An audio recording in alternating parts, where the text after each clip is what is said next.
Les cas de sextorsion se multiplient à Montréal. Le SPVM qui a reçu 3 fois plus de plaintes pour des cas de sextorsion cette année. Elle sonne l'alarme. On veut sensibiliser les jeunes et les parents à ce type de fraude. J'en discute tout de suite avec Christina Vlacos, qui est lieutenant détective à la section de l'exploitation sexuelle sur les enfants, des enfants sur Internet. Bonjour, Madame Vlacos.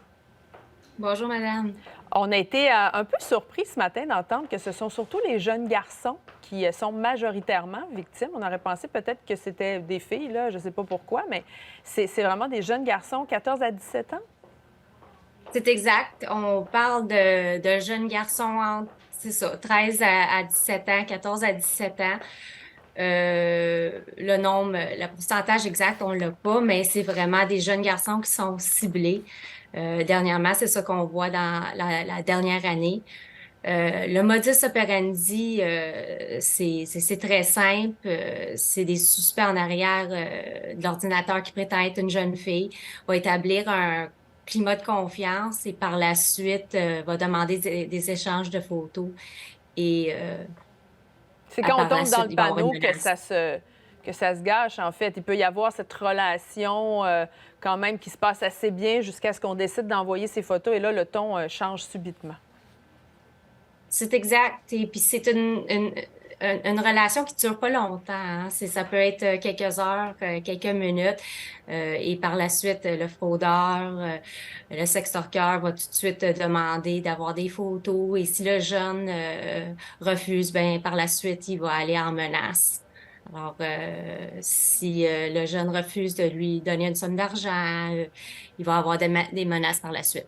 Donc, j'allais vous demander qu'est-ce qu'on cherche à aller chercher là-dedans? C'est de l'argent, ultimement, que les Le fraudeurs but, veulent.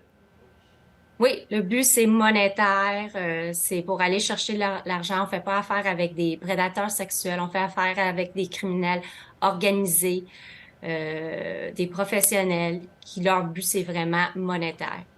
Évidemment, les menaces, ça va être de diffuser ces photos-là à tous leurs amis. Donc, pour un jeune, c'est traumatisant, c'est stressant. On ne sait pas trop comment réagir face à ça. C'est quoi la meilleure façon d'agir? Ben, c'est vraiment ça le but aujourd'hui. C'est pour ça on en parle. On veut que, premièrement, que les parents ouvrent une ligne de communication avec leurs jeunes ce soir après l'école, que les parents leur parlent à leur adolescent de la possibilité, qu'est-ce qui pourrait arriver, d'être prudent. On ne sait pas qui est en arrière d'un clavier, alors toujours être prudent avant qu'on accepte une demande d'amitié. Et puis, si ça vous arrive de n'en parler à un parent ou une personne à qui vous faites confiance, faites appel à la police. On est là pour vous aider, pour vous soutenir. On prend ces dossiers-là au sérieux et on veut vous aider, mais on doit travailler le volet de prévention. Oui, effectivement. Aviser les parents et les enfants que ça existe. On voyait défiler à l'écran des recommandations, entre autres, ne jamais, surtout, envoyer d'argent à ces gens-là. Là, c'est la base. C'est exactement ça. Pas envoyer de l'argent, tout de suite couper les lignes de communication et faire appel à la police. Si vous n'êtes pas prête pour faire un appel à la police, aucun problème. Avisez un parent, quelqu'un avec qui vous faites confiance. Et c'est difficile d'arrêter les malfaiteurs, dans votre cas, par exemple, au SPVM? C'est très difficile. L'SPVM doit travailler la criminalité sur notre territoire.